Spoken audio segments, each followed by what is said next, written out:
on l'a vu comme une chose qu'on a perdue, la repentance. Voilà, on a perdu la repentance. Et la repentance, c'est un esprit qui vient de Dieu, et c'est la puissance de Dieu, c'est la repentance. Amen. Ne venons pas nous parler de la puissance de Dieu quand on dit les malades sont guéris, les démons sont chassés, les morts ressuscitent, les lépreux. On dit c'est la puissance de Dieu. La vraie puissance du Saint-Esprit. Je n'ai pas dit que l'Esprit ne peut pas faire des miracles. Je dirais même qu'au contraire, une véritable repentance amènera le miracle, amènera la guérison, amènera la délivrance. Donc, on avait une vraie repentance. Elle était simple, n'est-ce pas? On fermait les yeux, on ne sait pas pourquoi, on avait des larmes.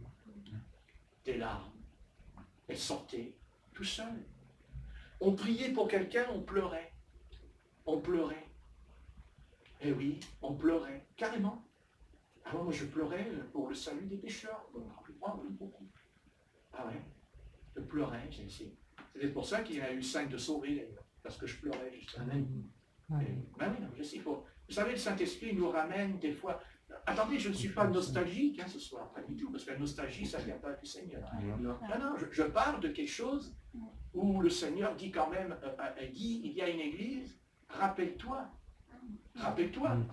où tu es tombé. Souvenez-vous même du prophète Élisée qui a dit au jeune homme qui avait perdu le fer à sa hache, il dit montre-moi où tu l'as perdu, là, dans le fleuve. Donc, à un moment donné, le Saint-Esprit essaie de temps en temps de nous ramener à quelque chose, non pas nostalgique, mais à quelque chose en nous disant, mais enfin, mes enfants, qu'est-ce que vous en pensez aujourd'hui de votre vie spirituelle? Qu'est-ce que vous pensez de certaines choses en vous, de la prière, de la consécration? Comment vous étiez au départ? Est-ce qu'on vous a dit de jeûner? Non. Et Dieu sait que j'ai jeûné. On ne me l'a jamais dit, mais je l'ai fait. Je l'ai fait une semaine entière. Remarquez, on est venu le sauver, parce que j'ai perdu connaissance. Donc il faut jeûner avec sagesse, bien entendu. Mais je l'ai fait quand même. Voilà. Mais Dieu en tient compte. Parce que Dieu tient compte, il ne faut pas croire. Même s'il n'exauce pas, il en tient compte. Un jour, il va exaucer. Il dira, oui, mais il dit à Corneille, il dit, attends, je me souviens. Amen. Je me souviens que tu as fait tes aumônes et tes prières. Donc ça veut dire que chaque fois que vous priez, ne croyez pas que Dieu ne se souvient pas de ta prière. Il s'en rappelle toujours de ta prière. Mais il se rappelle aussi de ta jeunesse spirituelle. N'est-ce pas? Ouais. On n'avait même pas besoin de nous dire de lire la Bible. Dès qu'on la voyait, on ne sait pas pourquoi on l'ouvrait. On s'asseyait sur la chaise dans l'église et on lisait comme ça. Pas vrai, frère Alain? D'accord. Non, mais il dit que sur la déposition de 2 ou 3 témoins. Voilà. C'est ce que dit la parole, le témoin. Je parle, mais il y a un témoin. Donc on peut dire ce qu'il dit le pasteur, c'est vrai, puisqu'il est témoin aussi. Témoignage. Voilà. On ne nous a jamais dit les cheveux, on ne nous a jamais dit qu'il faut arrêter de fumer. C'est pas vrai. Tout seul. Quand on s'est repenti, on a dit. Terminé. Amen. Amen. Pourquoi? Mais parce que on avait un malaise. On ne se sentait pas bien quand on le faisait. Amen. On avait un malaise. Jusqu'à vomir même. Quand ça n'allait pas. On pouvait vomir. Enfin, moi j'ai vomi plusieurs fois. Ah oui, plusieurs fois. Parce que Dieu dit, non, je ne suis pas d'accord avec toi. Et heureusement que j'ai vomi, que j'étais malade, tant mieux. C'est une maladie qui m'a amené à salut. Oh, il faut faire attention. Que plus vous êtes bouillant, plus l'adversaire vous a à l'œil. Attention, attention. Faire très attention.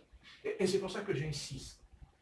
Je crois que c'est un malheur que quand on se convertit, on est tout seul. C'est un malheur. Je pense que quand on se convertit au Seigneur, d'abord c'est bon d'avoir un pasteur, mais c'est bon aussi d'avoir des anciens. C'est pour ça qu'il dit les anciens, les évêques, les diacres. Pas que les prophètes, il ne parle pas que des prophètes, le Seigneur, il ne parle pas que des apôtres. L'Église primitive, c'est les prophètes, les diacres, les anciens. À Éphèse, Dieu dit à Timothée, établis des anciens. L'apôtre Paul, quand il ouvre une assemblée dans une cité, il ouvre une assemblée, mais lui, il ne pouvait pas rester, c'était un apôtre.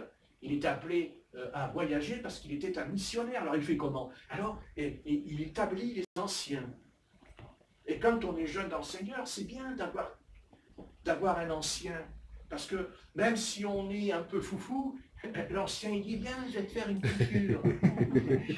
Et nous, son cartable, il sort la seringue. C'est ça la seringue, hein? Amen. Non, il n'est pas peur avec une seringue. On va sortir courant. Hein? Il y a la seringue, et tac, un petit coup de piqûre là. Il prend la Bible, tac, un petit coup. Et alors au bout de 8 jours, on ne sait pas pourquoi, ceux qui nous entouraient, ils disent, tiens, c'est curieux, on l'entend plus. Hein? Ah, avant on l'entendait. Alléluia, alléluia, alléluia, alléluia, gloire à Dieu, alléluia, alléluia, alléluia, alléluia. Je dans l'assemblée toute la journée, le gars. Et alors l'ancien, il dit, on a pas de piqûre, toi. Une petite piqûre, chut. Et après, le jeune chrétien, la jeune chrétienne, elle fait, alléluia, Seigneur, je t'aime, merci.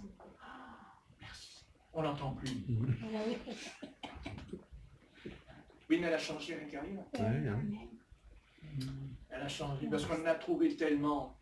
On en a trouvé tellement des chrétiens avec des alléluia qu'on les a retrouvés aussi dans le péché jusqu'au bout. On a retrouvé aussi des grands évangélistes qui avaient des dons extraordinaires. On les a retrouvés dans les mains des prostituées. Et pourtant, alléluia. Et peut-être moins alléluia, mais être un peu plus sobre et sérieux en nous. N'est-ce pas? Oui. Alors, voilà, ne perdons pas la flamme du... Allez, on va le lire, parce que c'est mieux de le lire. Je sentais que vous vouliez ça, mais bon, vous l'avez dit ou pas? Alors, puisque vous savez plus que le pasteur, vous allez trouver tout seul l'endroit, et je vous dis pas. Et entre nous, je n'ai pas besoin de vous le dire, parce que vous connaissez très bien le passage où il est écrit. Et je vais vous dire qui est-ce qui va le lire, c'est Phénomène. Justement, c'est pour ça que j'ai fait ça. Je suis très fin dans mes démarches, mais si tu vas le lire, je vais demander à Sœur Phénomène de lire ça. Et elle va y arriver. Il n'y a pas de aïe. Ça n'existe pas dans le royaume de Dieu. Parce que dans le royaume de Dieu, il n'y a pas de l'ail. Il y a des oignons. Ah oui, c'est pour ça qu'il y a la repentance. C'est les oignons.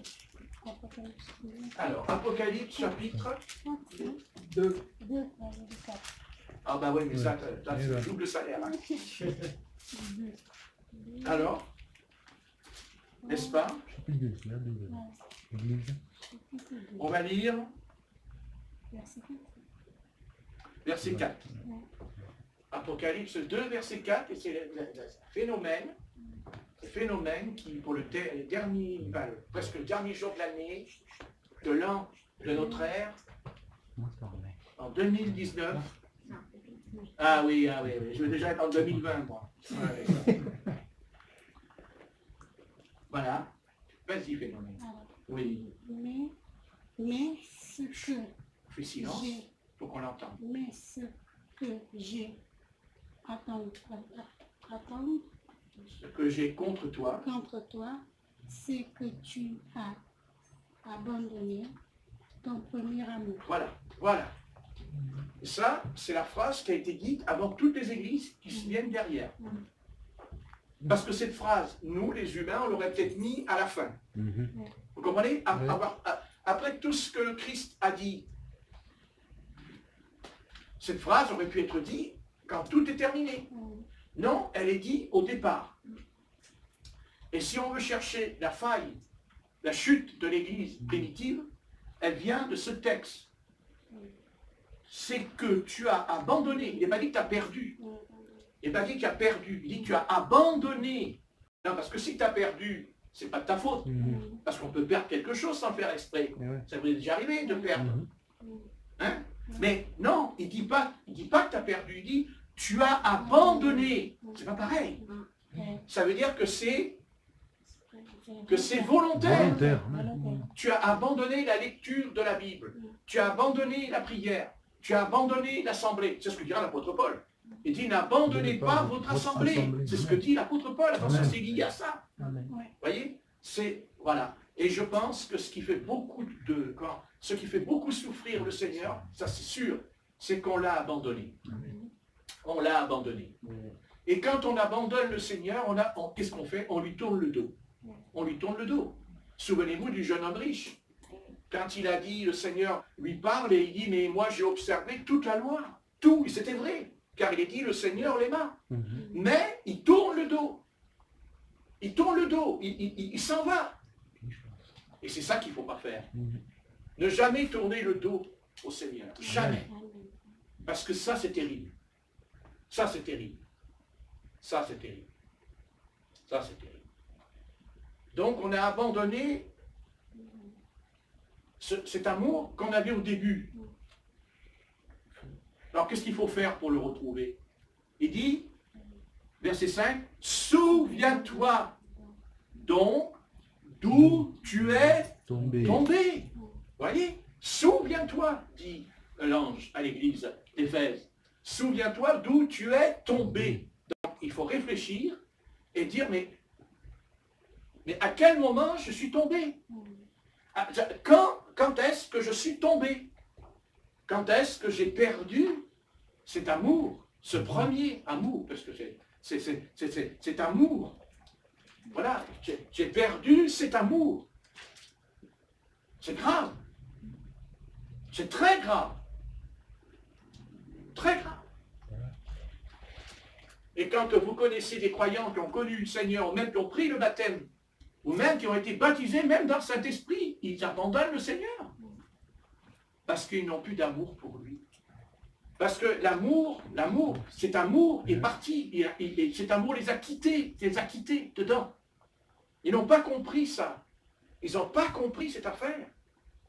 Et d'ailleurs, on sait très bien que Jésus de Nazareth, avant de monter dans le ciel, puisqu'il meurt sur la croix, il descend 3 jours dans le Sheol pour faire sortir les anciens comme les rois, les patriarches, les prophètes, parce qu'il ne faut pas oublier qu'ils étaient en prison. C'est pas, le Seigneur, il n'a pas fait sortir de prison les damnés, il a fait sortir ceux qui marchaient avec lui dans l'Ancien Testament. Parce qu'on ne pouvait pas entrer dans le paradis. Oui. Dans l'Ancien Testament, on n'entre pas dans le paradis. C'est pas vrai. Non. C'est que dans le Nouveau Testament qu'on entre dans le paradis. Pourquoi? Parce qu'il y avait le lieu très saint, mais il y avait un voile entre le lieu saint et le lieu très. Il y avait un voile. Et on ne pouvait pas entrer parce que Dieu avait chassé Adam et Ève d'Éden. Il les a chassés. Et il a même gardé l'entrée du paradis par 2 chérubins protecteurs flamboyants. C'est quand Jésus-Christ entre, parce que quand Jésus-Christ meurt sur la croix, nous on dit, ah oui, Jésus il meurt sur la croix, je vois le Fils de l'homme qui meurt. On peut le voir en image, on peut le voir dans un film. C'est pas ça la vérité. La vérité, c'est que quand Jésus-Christ meurt, il entre dans le ciel et il déchire, pas seulement le voile qui est dans le temple de Jérusalem, il déchire dans le temple et dans le ciel. Ils ont déchiré le voile. Parce qu'il y avait une séparation, on ne pouvait pas entrer dans le paradis. Et ceux qui n'étaient pas, et les anciens Hébreux, le peuple d'Israël, quand ils mouraient, ils n'allaient pas dans le paradis. Ah non. Ils allaient où? Ils allaient dans le séjour des bienheureux. C'est-à-dire dans le Sheol, ils ne montaient pas. Ils ne montaient pas. Ah non, non, ils ne pouvaient pas monter. Parce qu'il fallait que Jésus monte d'abord le premier, puisqu'il monte dans l'enlèvement. Dans les actes, au début, quand ils ont les regards fixés, il dit que Jésus monte dans une nuée devant eux. Parce que Jésus était resté sur la terre 40 jours et 40 nuits sur la terre. Et pourquoi il est revenu? Pourquoi il vient pendant 40 jours et 40 nuits? Ils l'ont vu.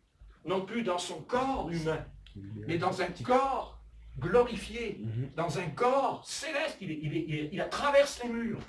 Il est qu'à traverser les murs de la chambre haute. Traverse le mur.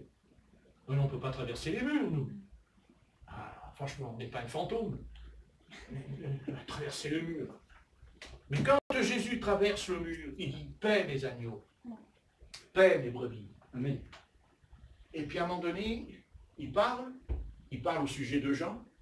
Il dira que Jean ne mourrait pas qu'il ait vu le royaume de Dieu, mais c'était lié à l'Apocalypse, et non pas ce que l'apôtre Pierre avait raconté et interprété, puisqu'il avait lancé un faux bruit, c'est écrit, un faux bruit dans le groupe apostolique, le Seigneur l'a redressé.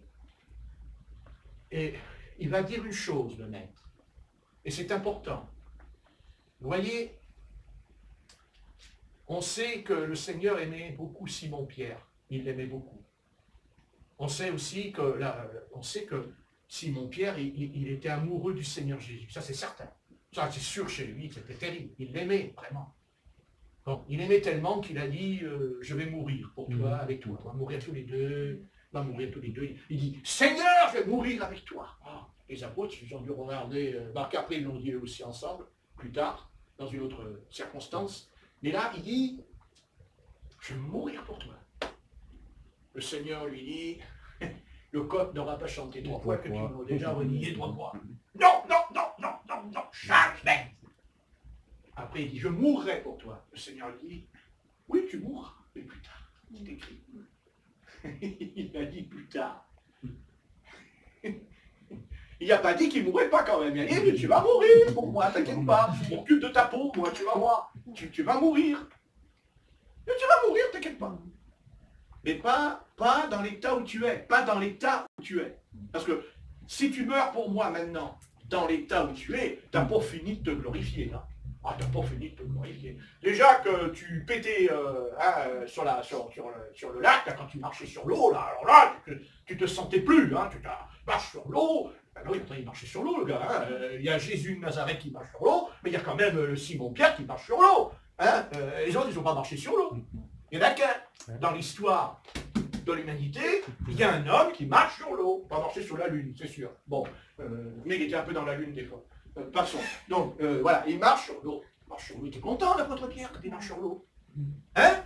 Content? Mais les apôtres, ils ont dû le regarder quand même. Ils ont dû lui dire, oh là, tu te rends compte? Mais regarde un peu. Oh là là, j'ai la foi. Oh, moi, j'ai la foi. J'ai la foi. J'ai la foi. J'aime le Seigneur. J'ai la foi. T'as la foi? Et d'un seul coup, la foi est disparue. Il n'y a plus de foi. C'est rigolo. Mais quand il n'y a plus de foi, il n'y a plus de bonhomme. Et le bonhomme, il va au fond de l'eau avec la foi. Hein? Alors là, bien sûr, quand il est au fond de l'eau, il ne fait plus moi Seigneur, je vais mourir pour toi, parce qu'il allait mourir. Enfin, il dit Seigneur, secours-moi, secours-moi. Non, mais l'autre, il t'a dit je vais mourir pour toi. Mais il va au fond de l'eau. Mais il dit Seigneur, sors-moi de là quand même. Non, parce puisqu'il a dit qu'il veut mourir, il faut qu'il meure. Pourquoi tu ne restes pas là? On va dire bonjour au poisson. Et il demande à un poisson qui te prenne dans son rond comme Jonas, là, comme ça, tu ne risques plus rien. Voilà, non, il crie. Et le Seigneur le sort de là. C'est formidable. Formidable. Mais attendez, c'est pas un conte, c'est pas une légende. C'est une scène authentique. C'est une scène énorme qu'ils ont dû vivre, ces hommes, qui étaient des pécheurs, des gens simples, à part Luc. Mais autrement, vous vous rendez compte? Non, mais attendez, déjà, il voit Jésus qui marche sur l'eau. Il dit, c'est un fantôme. Et Jésus dit, non, c'est bien moi. Alors il dit, c'est moi. Oh. Alors l'apôtre Pierre lui dit, oh, mais Seigneur, que je vienne vers toi. Il dit, bah bien, moi je suis d'accord. Parce que quand on vient au Seigneur, il est d'accord. Puis il y a de l'eau qui n'est pas d'eau, si tu veux venir, tu peux. Ça veut dire que si tu ne viens pas, c'est que tu ne veux pas. Amen. Amen. Ah, ça c'est pas mal, ça. Ça c'est bien, ça, pour la prédication pour les chrétiens qui ont abandonné le Seigneur. C'est pas vrai. C'est pas vrai, puisqu'il a dit, je veux venir vers toi. Il dit, bah bien. Et pourtant, ce n'était pas possible humainement. Et pourtant, il est venu. Ce qui veut dire que dans l'impossibilité, si Dieu voit que je suis honnête et sincère, il fera tout pour que je puisse venir. Il emploiera les moyens pour que je puisse m'approcher de lui. Et surtout, que je puisse rester avec lui. On va venir et repartir. Pour rester. C'est ça le problème. Et ça, c'est l'affaire du Saint-Esprit qui travaille en nous.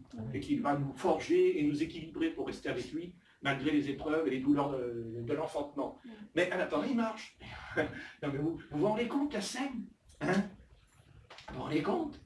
Il voit Jésus qui est sur l'eau, et puis à ce coup, il y a l'apôtre Pierre qui marche comme ça, sur l'eau. Vous vous rendez compte? Et le Seigneur dit, viens, viens, viens, viens. Allez, viens, viens, viens. Et il dit, non, je viens. À ce coup, il tourne son regard, il voit une vague. Il voit la vague. Il dit vague. Ah, il voit la vague. Il dit, oh, oh, oh, vague. Il y a la vague. La vague. La vague des gilets jaunes. La vague. La vague. Hein? C'est une vague, non? Oui. Ah ben oui, mais je ne critique pas. Je dis que c'est la réalité. C'est la vague. Hein? Et il regarde la vague. Il dit, ah, savez, hein, avant la bague, il était tout... Hein, bon, la bague, c'est monsieur. Hein, et après, quand il voit la bague, hein, et il s'enfonce. Parce qu'il ne regarde plus au Seigneur Jésus. Non, non, non, non, non, non. Il ne regarde plus à Jésus-Christ, il regarde à la bague. C'est là notre faiblesse, c'est qu'on regarde. On regarde ce qui est négatif en nous. Et à partir de là, on ne peut pas s'en sortir. Voilà. Quand on est malade, on regarde sa maladie. On court chez le docteur. Ah ouais? Parce qu'en fait, on regarde. Mais on ne fait pas confiance à Jésus. En fait. Non. On dit, mais il n'est plus là, Jésus. Ah non, il n'est plus là. Il est plus que ça, Jésus. Il est en nous. Amen. Amen. Mais même sans n'arrive pas à le saisir qu'il est en nous. Hein. C'est quelque chose de miraculeux. Là. Hein. Alors au lieu de regarder la vague, il vaudrait mieux regarder au maître. Amen. En disant, maître, bah oui, oui, c'est vrai, je vais m'enfoncer dans l'eau. Mais si je te regarde, tant que je te regarderai, j'irai pas dans l'eau.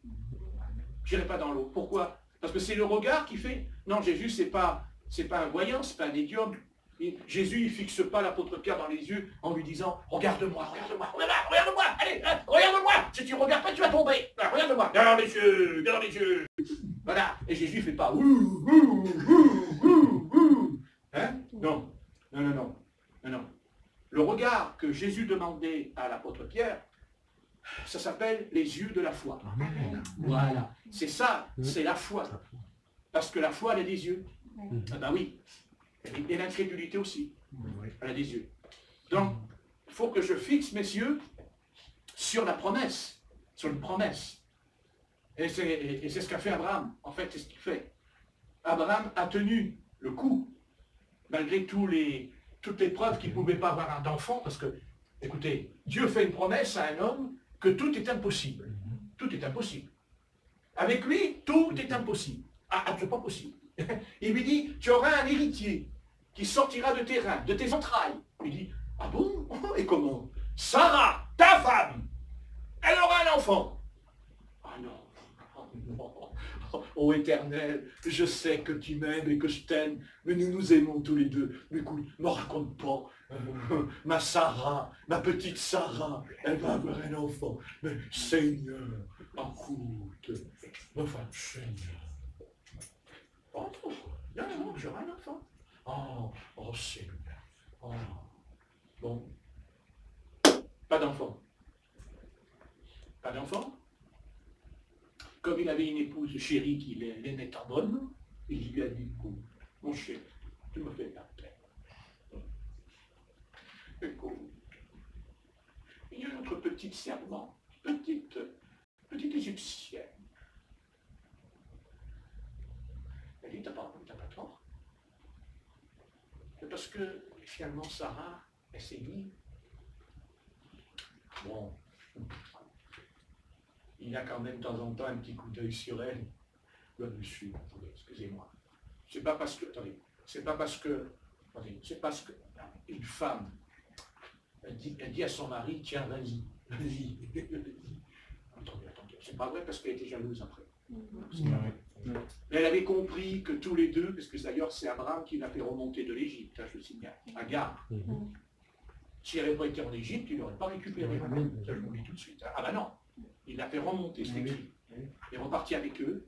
Et finalement, vous voyez, en fait, ce qui est coupable, ce qui nous rend coupables, ce n'est pas le deuxième ou le troisième regard, c'est le premier regard. Parce que le premier regard, il en dit long. Et c'est celui-là qu'il faut faire attention. C'est le premier regard. Le premier. Car c'est lui qui va déterminer tout le reste du destin d'un être humain. C'est vrai. Non, mais c'est vrai. Et il a regardé, c'est obligé. Voilà. Mais il a dit, non, je ne touche pas, je ne touche pas, je ne touche pas. Voilà. Mais peut-être qu'il s'est dit, bon, Seigneur, hein, après tout, on ne sait pas. Hein, je ne sais pas. Peut-être que le Seigneur il est bon quand même. Hein, pourquoi Abraham n'a promis un enfant? Bon, et il dit, ben, écoute, tu fais un enfant. Ben, voilà, j'ai un enfant. Un enfant. Voilà.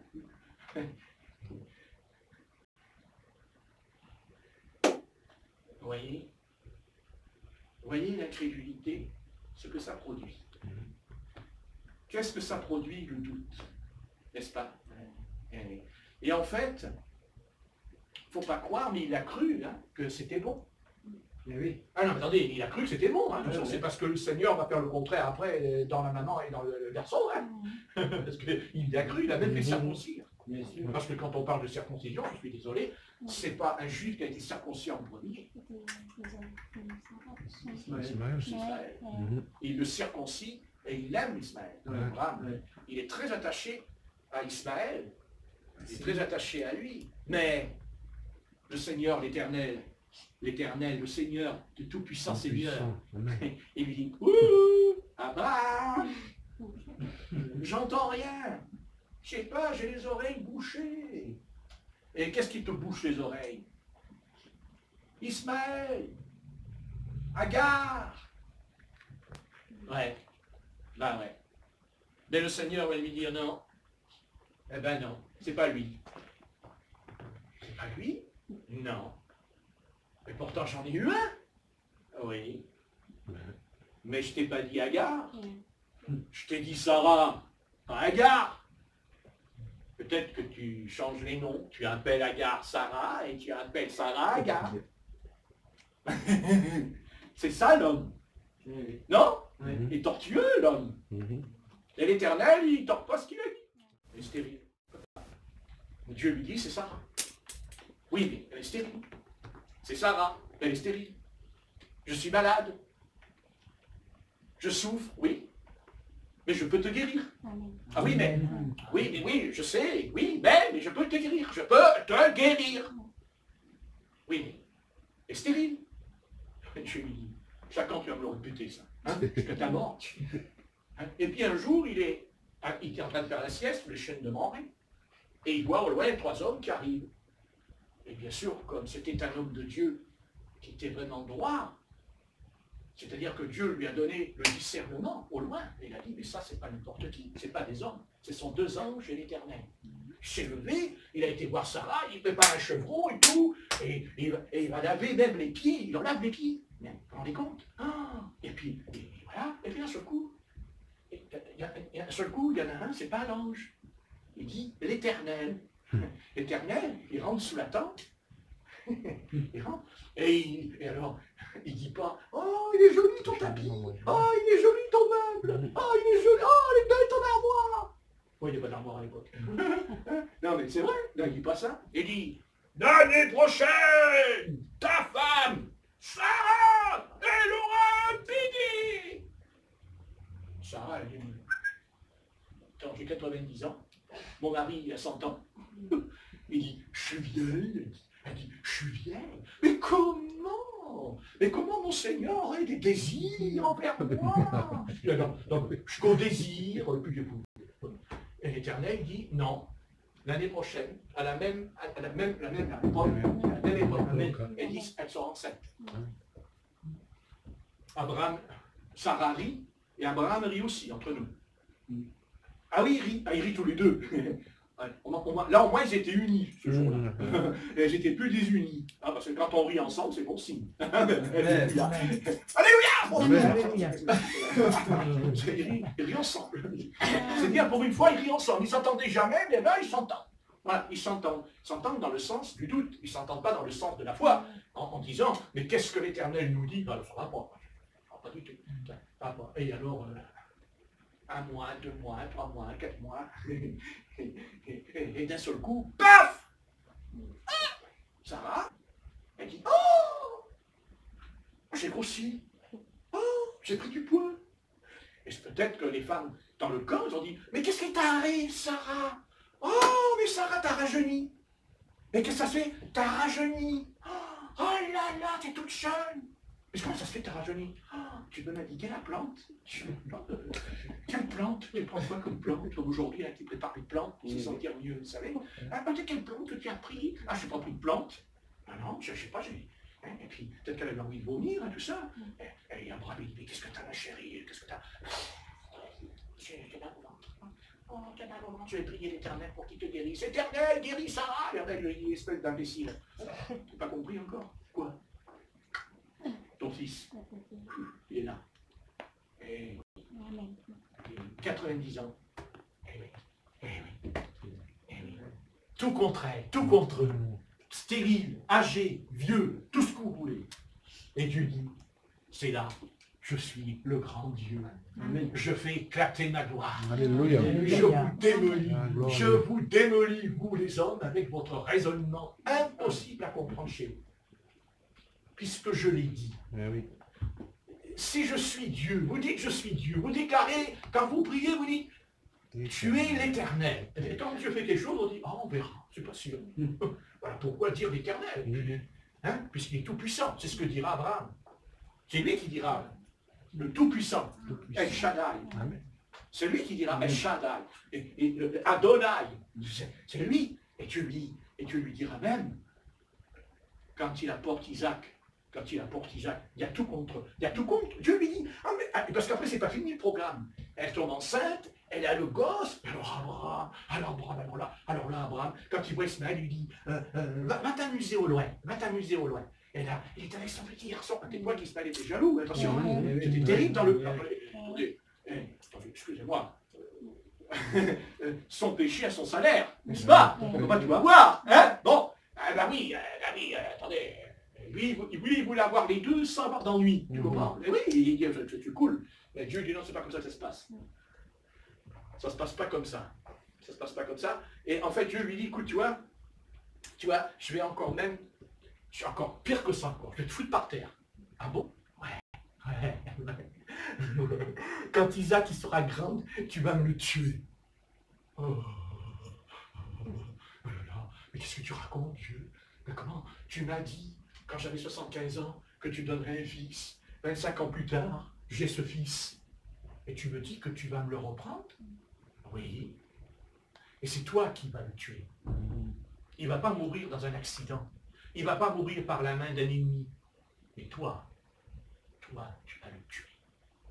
Et Abraham, comme il avait reçu des coups de leçon, parce que quand même il a pris des leçons, Abraham, et bien il ne doutera pas. Amen. Contrairement aux autres fois. Parce qu'il dit à ses serviteurs, préparez-moi un âne, préparez-moi du bois, enfin d'autres bois, et le couteau. Le couteau. Et tous les deux, ils vont monter vers une montagne qui s'appelle la montagne de Morija, qui est aujourd'hui la montagne des Oliviers, là où notre Sauveur a été crucifié, qui est en face de Jérusalem. Et ils montent sur le mont Morija.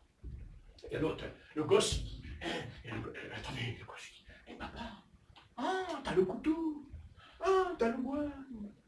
Mais il est où l'agneau? Non, parce que, quand même, le gamin, il est gentil sur l'histoire. Il est où l'agneau? Il a tout emmené sauf l'agneau qui doit être crucifié. Et Abraham, il dira une chose. Ça c'est la maturité. Hein, c'est l'école du Saint-Esprit en lui. Il dira, l'Éternel se pourra. Alléluia. Ça c'est. Mais il n'a pas dit ça il y a 25 ans derrière.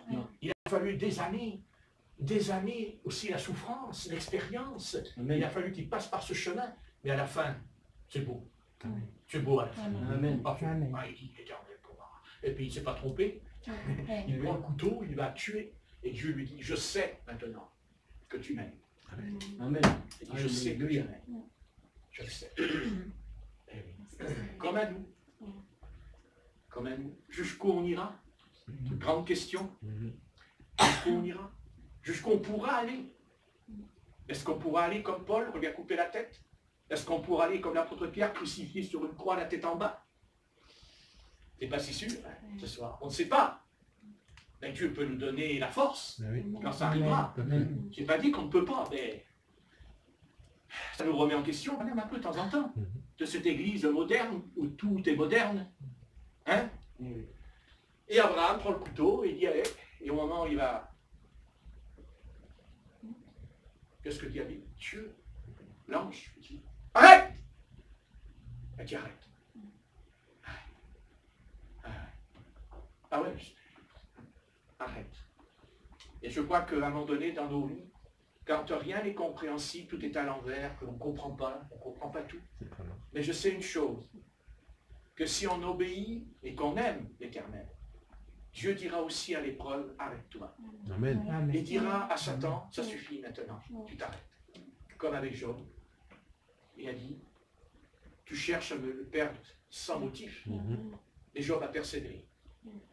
Mais il a persévéré pour dire une phrase. Une phrase qu'à l'époque, c'était énorme. C'est une phrase, excusez-moi, une phrase de chrétien. Je sais que mon Rédempteur est vivant et que ma chair ressuscitera. Vous vous rendez compte? À l'époque, il n'y avait pas la loi, il n'y avait pas les 10 commandements, il n'y avait rien. C'est un grand mystère, cet homme de Job dans sa vie. Voyez? Et je termine, j'arrête, parce que c'est 6 heures. Mais simplement pour vous dire que de toute façon, quelle que soit l'épreuve, quel que soit le chemin, quelle que soit une chose, si on est fidèle à Dieu au fond de soi-même, un jour Dieu dira, écoute, c'est fini, c'est terminé. Et là, c'est pas une bénédiction, c'est, ça va tomber d'un coup. Et nous on dira, ah ben dis donc, toutes ces années, la galère. Hein? Et tu diras, oui, mais pour en arriver là, il fallait la galère. Et pourquoi? Et parce que tu ne pouvais pas comprendre, parce que tu ne pouvais pas même supporter. Et non, parce que comprendre, c'est supporter. Oui, oui, c'est supporter. Tenir, c'est comprendre, et comprendre, c'est supporter. Et Abraham a tenu. Il a tenu jusqu'au bout, jusqu'au bout. Et Dieu lui a demandé l'impossible pour avoir la promesse. Qui d'ailleurs, je vais faire en gros ce que je voulais vous dire. Je vais vous dire par là que la promesse était liée à une semence. Une semence. Et cette semence, c'est pour ça que j'ai voulu qu'on lise Genèse avec Ève dans le jardin d'Éden. Car ce que dira l'Éternel au serpent, il dit quoi? À Ève, ta semence. Vous avez vu un peu le parcours de l'Éternel. Le parcours de l'Éternel dans cette phrase qui va déterminer toute l'histoire de la Bible, l'histoire de Dieu, l'histoire de l'humanité, du peuple d'Israël. Parce que quand on dit, oui, mais l'Éternel, il aime Israël, il a choisi Israël. C'est pas ça. C'est pas ça. C'est une question de postérité. C'est une question de semence. Et Satan a voulu détruire la semence du Seigneur. Vous comprenez? Dès le départ. C'est pour ça qu'il vient vers elle, parce qu'il savait qu'elle pouvait porter la semence, elle pouvait porter l'embryon. Mais l'embryon qu'elle aurait dû porter comme l'a fait Marie. Amen. Comme l'a fait Marie. Amen. C'est-à-dire, je suis désolé, ça va peut-être froisser beaucoup de pasteurs, mais sans contact sexuel. Sans contact sexuel. Parce que la vraie semence, c'était la semence du Saint-Esprit qui devait descendre dans le ventre de Ève, la matrice qui aurait enfanté une humanité semblable à Jésus-Christ. Semblable à Jésus. On ne serait pas passé par la mort physique. Vous voyez, c'est ça qu'il faut arriver à comprendre. La semence, c'est une question de semence. Voilà. Et aujourd'hui, il y a l'Église de Jésus-Christ, mais il faut arriver à comprendre que dans l'Église de Jésus-Christ, il y a une épouse, une fiancée, la fiancée du Seigneur, comme Ève avec Adam, la fiancée du Seigneur. La parole nous dit qu'il y a 10 vierges, 5 folles et 5 sages.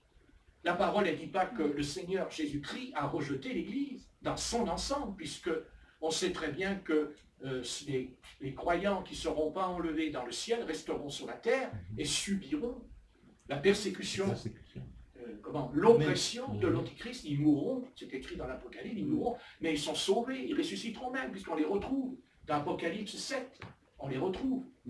Mais l'épouse, elle n'est pas quand on les voit venir, Apocalypse 7. L'épouse, elle est dans Apocalypse 14. Elle est sur une montagne. Ben oui, vous lirez. Et qu'est-ce qui est écrit? Ils suivent l'agneau partout où il va. Ils suivent l'agneau partout où il va. Et c'est ça qu'il faut faire. C'est ça qu'il faut faire maintenant. Il faut suivre l'agneau partout où il va. Comme l'a fait l'apôtre Pierre, comme l'a fait l'apôtre Paul. Suivre l'agneau, c'est aussi aller en prison pour le Christ. Voilà, hier, il y avait Corinne qui avait regardé un document sur les protestants avec l'Église catholique et elle a appris des choses, que l'Église catholique a été terrible, c'était l'Espagne. L'Espagne, c'était terrible. Et d'ailleurs, l'inquisiteur, c'était espagnol qui a établi l'Inquisition dans l'Église catholique contre nous. Mais ils ont payé aussi le prix. On oublie on a oublié au fond de nous. On oublie au fond de nous qu'il y a eu des frères et des sœurs comme nous, là, comme vous maintenant, hein, mais qui n'ont pas eu le privilège de vivre dans ce qui est moderne. Parce qu'aujourd'hui, nous sommes dans l'âge de l'homme moderne. C'est ça le mot. Voilà. Et le problème, c'est qu'Israël est tombé dans le piège. Car Israël, elle aussi, elle est appelée l'Israël moderne. Et on n'est pas d'accord. Nous ne sommes pas une église moderne, nous sommes l'église primitive. Amen. Primitive, ça ne veut pas dire qu'on est en retard. Ça ne veut pas dire qu'on n'a pas la connaissance, au contraire. La connaissance sur les esprits, les ténèbres, les démons, c'est l'église primitive qui a reçu tout ça. La connaissance de chasser les démons, c'est pas Caïphe qui l'a reçu. Non. C'est des apôtres qui étaient pêcheurs de poissons. Oui, des pêcheurs de poissons. Voilà. Et le Seigneur, après, il va faire le contraire, il va aller plus loin. Parce que du pêcheur de poissons, il va nous envoyer un homme qui est le contraire. C'est-à-dire un érudit. Et non, l'apôtre Paul. L'apôtre Paul, c'est un érudit, si vous croyez. Et pourtant, il dira, je regarde tout cela comme de la boue. Hein? Ah oui. Et, voyez, et pourtant, Dieu s'est servi de lui parce qu'il fallait. Parce que s'il n'y avait pas eu l'apôtre Paul et que les apôtres étaient des pêcheurs de poissons, ça veut dire l'Église, elle n'aura pas tenu longtemps. Hein. Parce que c'est lui qui parlera du mystère, du corps de Christ. C'est lui qui va établir les choses de la Sainte Seine et tout, dans les Corinthiens. Il ne faut pas l'oublier, ça. Hein? Les apôtres, ils savaient des choses, mais ils n'étaient pas comme l'apôtre Paul. Hein? Il n'y aurait pas eu l'apôtre Paul. Vous imaginez qu'on enlèverait les épîtres de Paul, mais on irait où? On irait où? On ne sait pas où on irait. On irait n'importe où. Donc Dieu a pris des hommes saints, mais il a pris aussi un homme. Il a pris aussi Luc, qui était un médecin. Et Dieu a équilibré. Il a dit, il faut des intellectuels et il faut des gens saints. Mais l'intellectuel, il ne dominait pas le gens saint. Et le gens simple, il ne se moquait pas de l'intellectuel. Parce qu'ils avaient tous les deux l'esprit du Seigneur en eux. Ils avaient l'entente de l'esprit du Seigneur en eux. C'est pour ça que dans l'Église, eh bien, il faut un peu de tout. Amen. Vous comprenez? Et c'est pour ça que je pense que l'Église ne comprend pas. Moi, je pense, c'est mon idée. Attendez, je ne veux pas faire de l'œcuménisme, hein, pas du tout, ça ne vient pas de l'esprit, l'œcuménisme, je connais tout ça. Mais il y a aussi un autre côté, que ne pas tomber en disant, oui, c'est l'œcuménisme, oui, c'est l'œcuménisme. Non. Attention, moi je crois qu'on peut faire une grande Église avec des protestants, avec des baptistes, avec des méthodistes, avec des pentecôtistes. On peut le faire. Mais oui. Mais bien sûr. On va dire, oui, mais ils ne croient pas. Mais s'ils ne croient pas une chose, on prie pour qu'ils comprennent. Comme eux, ils vont prier pour nous si on n'a pas compris une chose. Parce que le Seigneur a dit un commandement. Il a parlé des 10 commandements. Mais il dira à un moment donné à ses disciples, quand il donnera la coupe et le pain, qu'est-ce qu'il leur dit quand il donne le pain et la coupe? Il distribue le pain. Judas, il sort. Quand il lui donne le morceau trempé, ou même quand le Seigneur lui dit, celui qui mettra la main dans le plat me livrera. Mais à un moment donné, le Seigneur, quand Judas, il sort, parce que Judas, il sort, il dit, Judas sortit. Vous voyez, ça me fait penser un peu à Israël quand il sort d'Égypte. Vous voyez, ils sortent. C'est comme un exode. Il sort. Judas, il sort. Et qui est-ce qui sort? Judas? Non, Satan. Satan, il sort. Parce qu'il est entré dans Judas. Et tant que Satan n'est pas entré en lui, il peut rester avec les apôtres. Mais quand Satan rentre, il dit, toi tu sors. Et il lui dit, allez, ce que tu dois faire, fais-le bien. L'autre, les disciples disent, ah, le Seigneur vient te demander de faire des courses. C'est ça, le raisonnement. Je fais des courses. Oui, il a été faire une course. Il lui dit qu'il s'est entendu avec le Saïdrin pour faire mourir Jésus, dit le texte, pour le tuer. Bon, mais en attendant, Jésus, il termine son discours. Ce sera peut-être c'est ce que je terminerai ce soir pour cette année. Je trouve que c'est le plus beau discours que le Seigneur a dit à ses hommes, à ces hommes. Et ne croyez pas que ces hommes-là, ils étaient tendres. Et ne croyez pas qu'ils étaient doux. Ne croyez pas, au contraire. Il dit qu'avant la Sainte Seine, ils se sont disputés pour savoir qui est-ce qui serait le plus grand. Et pour savoir qui sera assis à droite ou à gauche. Même je crois, la maman de Jacques, elle dira, mais mon fils, mon fils, quand même, tu vas t'asseoir à ta droite, mon fils. Il répond, ça, c'est ce que recherchent les rois et les nations. Mais pas vous, pas vous, pas vous. Et il terminera et il dira, aimez-vous les uns les autres. Il avait pressenti le drame qui pouvait arriver, ce qui est arrivé ailleurs dans l'histoire de l'Église depuis presque 3000 ans. Aimez-vous les uns et les autres. Voilà. Aimez-vous. Que nous soyons pentecôtistes, baptistes, méthodistes, protestants. Je ne dis pas l'Église catholique, je ne suis pas d'accord. Parce que je suis désolé, elle est appelée Babylone et la grande prostituée. Donc on ne va pas faire rentrer la prostituée dans l'Église du Seigneur. Ça, c'est pas vrai. Je ne dis pas qu'il n'y a pas des catholiques qui ne peuvent pas sortir. Enfin, ils ne seront plus catholiques. Ils ne seront plus catholiques. Ils seront protestants. Allez hop, on les envoie au tribunal de l'Inquisition de Torquemada. Oui, mais à l'époque, c'était ça. Hein. Bon, mais on n'en est plus là. Enfin, on verra plus tard un jour. Mais en attendant, il a dit, aimez-vous. Voilà. Il a dit, aimez-vous. Voilà. Attention, aimez-vous. Aimez-vous, c'est pas... faut faire attention, hein, c'est pas ça. Hein. Aimez-vous, c'est quoi? C'est aimez-vous, ça veut dire pour moi, c'est peut-être moi qui me trompe, aimez-vous, ça veut dire pour moi la phrase, prenez soin des autres. Amen. Prenez soin de votre prochain, comme vous prenez soin de vous-même. Parce qu'on s'aime. Non? Vous ne vous aimez pas? Ah bon? Et quand vous avez faim, ne mangez pas alors. Quand vous avez froid, vous ne vous chauffez pas. Quand vous êtes sale, vous ne vous lavez pas. Ben, vous le faites parce que vous vous aimez. Amen. Vous aimez.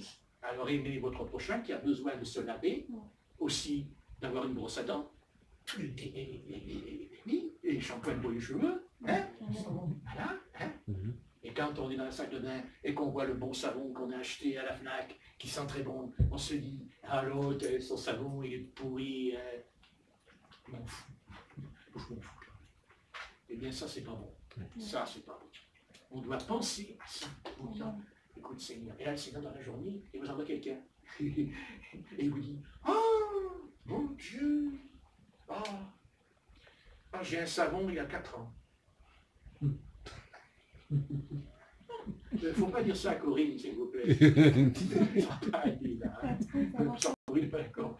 Mais ça arrive. Alors, qu'est-ce qu'on fait? On ne dit rien, on va au magasin, on achète une belle savonnette. On n'achète pas la savonnette la moins chère. Parce qu'on peut acheter la moins chère. On prend une savonnette qui a un bon prix, et puis on va vers le frère, la soeur, ou même des fois les convertis, et on lui dit, écoute, tiens, je te fais un cadeau. Ah, merci, c'est gentil. L'autre, un cadeau, il croit que dedans, il va y avoir un lingot d'or, vous savez. Et l'eau, le lingot d'or, c'est un lingot d'or. Ça ressemble à un lingot d'or, c'est une savonnette. C'est carré, c'est pareil. Il dit, merci, frère. Merci. Et alors après, quand il va dans la salle de bain, le matin, quand il se lave, il prend son gant, il fait la savonnette, il fait ça, il dit, oh, je vois la sœur qui me l'a acheté. Oh, je vois le frère qui me l'a acheté. C'est un sacré savon, ça. C'est un savon biologique. Alléluia. Alléluia. Et oui, c'était peut-être simple, mais c'est vrai. Amen. Amen. Hein, Rebecca? Rebecca, c'est parce qu'elle a un savon. Bon, allez. Allez, on va prier. Parce qu'il faut rentrer. Seigneur, merci pour ta présence. Amen. Car ce qui compte dans tout ce que j'ai pu dire ce soir, ce qui doit rester, c'est ta présence. Amen. Et cette présence est importante, car sans elle, on est triste. Sans elle, on est malheureux. Amen. Sans elle, on est privé de toute compréhension biblique. Amen. Car c'est ta présence qui nous ouvre les yeux et l'intelligence. C'est elle qui confirme que tu es bon, que tu es juste, que tu es droit, que tu es intègre dans tes voies. Et comme Abraham, le patriarche, car il dit le patriarche Abraham, et nous voulons nous aussi être des patriarches. Amen. Parce que nous avons acquis par les années, l'expérience, que quelle que soit la difficulté quel que soit le problème que nous allons rencontrer, nous devons dire comme Abraham, l'Éternel se pourvoira. Amen. Nous voulons nous attendre à lui Amen. dans tous les domaines. Et nous ne devons pas nous inquiéter parce que l'inquiétude, ça mine. L'inquiétude, ça détruit. L'inquiétude, ça nous rend tristes. Et Dieu n'aime pas, car il a dit, ne vous inquiétez de rien. Parce que Dieu est grand et puissant. Alléluia. Et s'il a pu créer l'univers, les galaxies, les planètes, s'il a créé les étoiles, le soleil, la lune, si Dieu nous a créés, eh bien combien il peut pourvoir à nos besoins. Il est là, il n'a jamais abandonné Israël dans le désert du Sinaï. Pendant 40 ans, il dit que même leurs vêtements ne s'est point usé, parce qu'il y avait la présence de l'Éternel. Et ce soir, c'est vrai qu'on peut être usé de corps, mais pas d'esprit. Parce que le corps peut être usé par le temps, par l'épreuve, par l'âge, mais notre esprit, lui, il est toujours jeune. Il est toujours joyeux. Il est toujours avenant, prévenant. Et il est prêt à écouter. Et il est prêt aussi à agir et à aider. Et si quelqu'un nous demande un petit sou, on doit le donner. Amen. Le donner, non pas parce qu'il faut le donner, mais parce que nous donnons une offrande d'amour. Amen. On donne de l'amour. Quand on donne quelque chose, on le donne, c'est l'amour. Et c'est par là que tu nous reconnaîtras que nous sommes enfants de Dieu. Amen. Amen. Amen. Merci Seigneur. Au nom puissant de Jésus. Amen. Amen. Amen. Amen. Gloire à Dieu. Dieu les cieux.